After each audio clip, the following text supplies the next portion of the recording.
The debut of mixed team Olympic events delights viewers as GB claims gold in triathlon and swimming relay.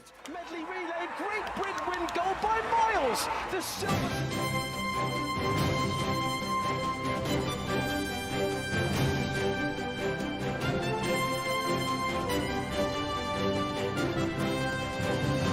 Good evening. They said this would be the most gender-equal games in history, and the mixed events have been intriguing and delighting viewers.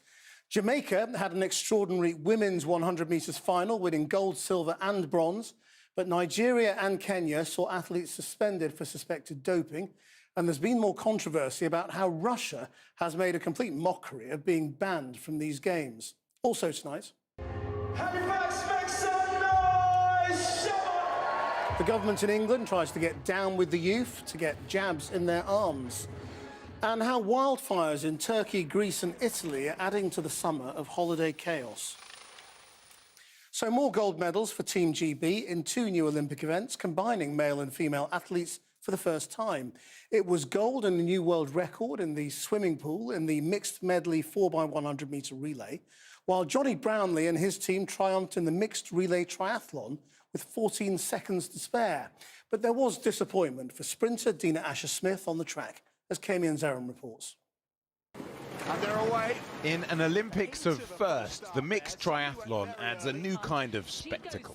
Women compete against women, men against men, but all together as a team. Ahead at the end of the first swim, Jess Learmonth kept Johnny Brownlee well in touch.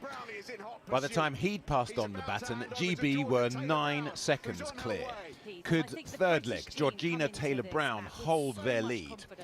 It all fell on the slim shoulders of 23-year-old Alex Yi. Chased down by the massive Frenchman Vincent Louise, Yi instinctively refused to let him get away. Alex Yi has got to get on the back wheel of the Frenchman. And he's done just that. Gold and a group hug. The silver medalists, USA, still nowhere to be seen. Obviously, to win my first Olympic gold medal is very special, but to win it as part of a team is even more special. Despite apparently slipping on the start block, GB's barnstorming swim team added another gold in the 4x100 mixed medley. 2 men and 2 women race in whichever order the team decides best. Tactics and race strategy never more important. With Anna Hopkin swimming anchor for GB, look at that smile, helping them break the world record in the process. How proud? This proud. 3 other Team GB medals today. Middleweight boxer Lauren Price, one of 2 Brits with at least a bronze in the ring. And in windsurfing, Emma Wilson doing what her mother couldn't. Wilson Sr. had competed in Barcelona and Atlanta, but didn't make the podium. Daughter got a bronze. GB's poster child on the track, Dina Asher-Smith, has sadly pulled a hamstring and is out of the 200 metres, having failed to make the 100 metres final. Teammate Daryl Nita was there, but came last. The winner, Jamaican Elaine Thompson-Herah, the 2nd fastest time ever for a woman. Only Flojo has run faster. But the spectre of doping returned today, with the Nigerian Blessing Okagbare testing positive for human growth hormone. It follows more disquiet about the involvement of Russian athletes in these games. Remember Sochi and those years of state-sanctioned doping? Well, they're competing here, controversially, under a Russian Olympic Committee banner. Questions raised this weekend about their swimmers. Are they really clean? I can't answer that question. Like, I don't know if it was 100% clean, and that's because of things that have happened over the past. Evgeny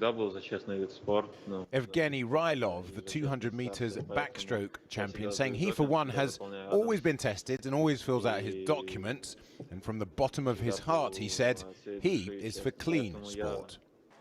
Good, clean fun. From the pool to the running track. What the Olympics is, of course, supposed to be about. Competing against the very best in the world. Trouble is, once again, there are active investigations into athletes accused of cheating. Well, joining me now is Michelle Verroken, former Director of Ethics and Anti-Doping at UK Sport. What do you make of the way the Russians have well, ended up just coming and rebranding as ROC? Well, certainly it's been about fairness and the really the claim that some athletes were not part of the systematic doping regime, so therefore should not suffer the same penalty. And that's been argued, and certainly the International Olympic Committee and the sports federations have accepted that. And on that basis, obviously, we do have some Russian athletes present. But I think there is a real feeling of this looks a lot like the Russian team. Yes, and other athletes are just referring to them as the Russians. I mean, that principle is fine, but it does make a mockery of the whole idea of trying to ban a country, because there are always going to be clean athletes in any country that still has systematic doping. I mean, not you know, you're never going to be in a situation where all of them are at it. Well, until the penalties are actually a life ban where there is deliberate cheating, we are going to see athletes returning to sport to compete again, and the residual benefits of using some of these substances could actually be giving them an advantage, and then putting pressure on other athletes who say, well, if they've been doping and still come back, why shouldn't I? So what do you think the answer is? I mean, should they just stop trying to ban countries in future and just ban individual athletes? Well, I think we need some balance in the sanctioning regime, because if we regard it as a matter of a number of positive tests, a number of cases would actually exclude the whole country, then in many respects, we're trying to take a sort of shared responsibility towards this. But when we have this half in, half out approach, and the sanctioning regime, it does have some negotiation to it, then there is a feeling of unfairness amongst other athletes who really want to see doping cleared up once and for all. And lifetime bans for serious doping violations that have been thoroughly investigated really should be lifetime bans. We saw a couple of suspensions today. I mean, how does this Games compare in general to previous years? Well, I think we've got the uncertainty of the pandemic and the amount of testing that may or may not have gone on, what loopholes there were for athletes to be able to use substances and escape the whole process of being found, something that's created so much uncertainty. But at the same time, we know that there's been a very aggressive testing program run by the International Testing Agency, supported by the International Olympic Committee, and also, as has happened with the Nigerians and many other countries, the Athletics Integrity Unit, a new sort of dimension for drug testing, where an international federation has an independent unit going out there and actually saying a certain amount of testing or you don't come in, and we're going to continue to test. And this is a most amazing finding in actual fact, because growth hormone is incredibly difficult to detect. Michelle Vroken, thank you very much. Thank you. Now, Tokyo has reported record coronavirus infections a day after Japan extended its state of emergency to the city. According to the World Health Organization, the number of infections has risen by at least 80% globally over the past 4 weeks. While in the UK, scientists say it's too soon to know if a recent drop in daily COVID cases accurately reflects a real decrease in the rate of infection. The latest figures show that 26,144 new cases of COVID were reported in the UK in the last 24 hours, with 71 deaths, bringing the total number of people who've died to 129,654. But the trend across July has encouraged hopes that the current wave is coming under control. Across the UK, the number of cases reported each day rose dramatically at the start of the month, hitting more than 50,000 on the 17th. Since then, it's been falling steadily, halving in the last 2 weeks. Well, as vaccine rollout continues across the country, the NHS is trying to encourage more young people to get the jab. Pop-up vaccine centres are appearing this weekend at festivals and sporting events to attract more people to get vaccinated. Our North of England correspondent Claire Fallon joins us now from one centre in a circus in Halifax. Claire. I know it sounds odd, right? And based on the noise that I can just hear coming out of the big top here at the moment, I don't know if you can hear the applause there. I think the 5 o'clock show is just getting underway. And just in there, through the doors of the big top, not far from the hot dog stand, that is an NHS COVID vaccine hub. The idea is that you can walk in, no appointment needed, have a chat to one of the doctors there and get a jab. The reason is convenience. The reality is that at this point in the rollout, the people who were clamouring to get a vaccine, they've already been done, and we know about 70% of people across the UK have had both jabs. So this is about targeting people who have not yet been vaccinated. So we've got this hub here at the circus in Halifax, meaning that, frankly, you're only a few metres away from the stage with acrobats throwing themselves around all over the place. And in the interval, you can walk out to go to the toilet, to go and buy some popcorn and get jabbed on the way. There's other hubs too, at football grounds, at festivals, at a race course. And this is about targeting people who are just that bit more cautious. I'd be lying if I'd said, no, it was easy. It is becoming harder. But I think it is also, maybe they don't have the information. Maybe we do need to spread it wider. I mean, there's been a lot in the media, but then you get your positives and your negatives from any kind of media. So I think it is really important that we keep pushing these positive messages. But it's not just the vaccination figures that are being closely monitored at the moment. You mentioned a couple of moments ago that there has been this pretty sharp fall in the case rate pretty much everywhere in the UK. The problem with that is that some data is showing a different situation, and the prospect is now being raised that potentially one of the reasons why that's happening is that it might be some people have become reluctant to get tested.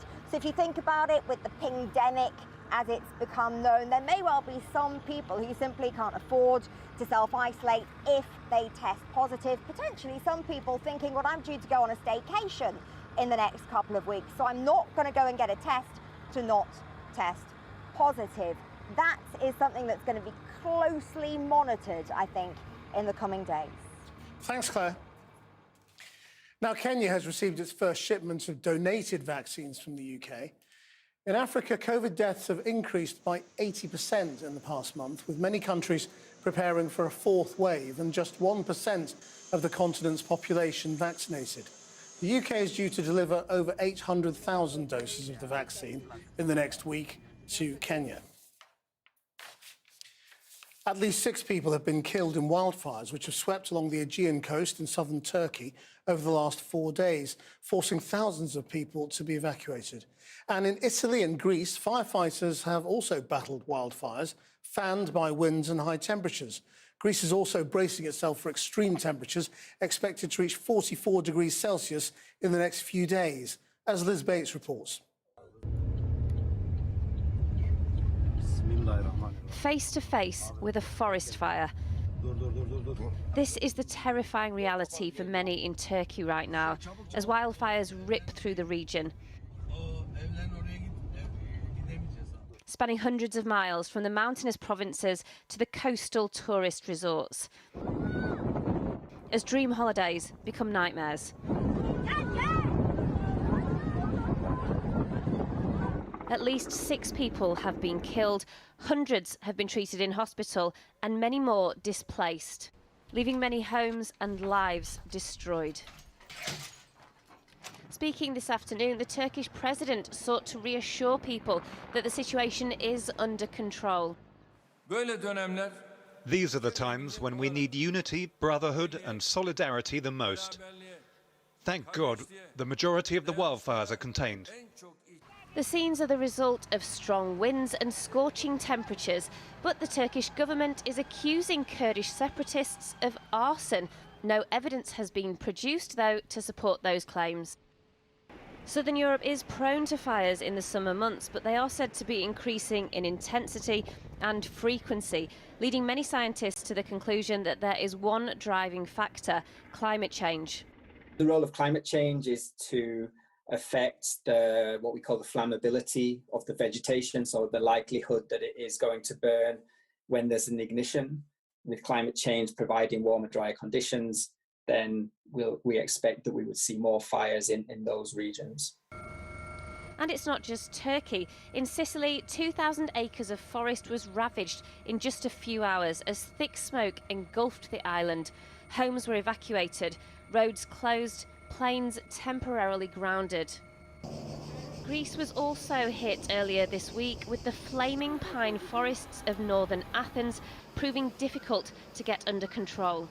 And with temperatures set to soar even higher in some areas next week, people across the continent are braced for the worst. Well, a lake in Argentina has turned a shade of bright pink. Local environmentalists blame the hue in Patagonia's Corfo Lagoon on pollution from a chemical used to preserve prawns for export. People living nearby have complained about the foul smells coming from the sodium sulfite they say is dumped illegally by fish waste trucks. Israel is demanding the UN take action against Iran, which it has blamed for a deadly drone attack on an Israeli-managed tanker in the Arabian Sea. A British man was one of 2 crew members killed when the Mercer Street petroleum ship, seen here in 2016, was struck off the coast of Oman on Thursday. A US naval aircraft carrier is now escorting the vessel to safety. There's been no acknowledgement of the incident from Iran. Tonight's main news then, Team GB wins gold in 2 new events, in the mixed medley 4x100 metres swimming relay and in the mixed relay triathlon, bringing GB's gold medal tally to 8 and to number 6 on the leaderboard. We're back tomorrow at 6. Until then, from all of us here, that's Channel 4 News. Have a very good evening.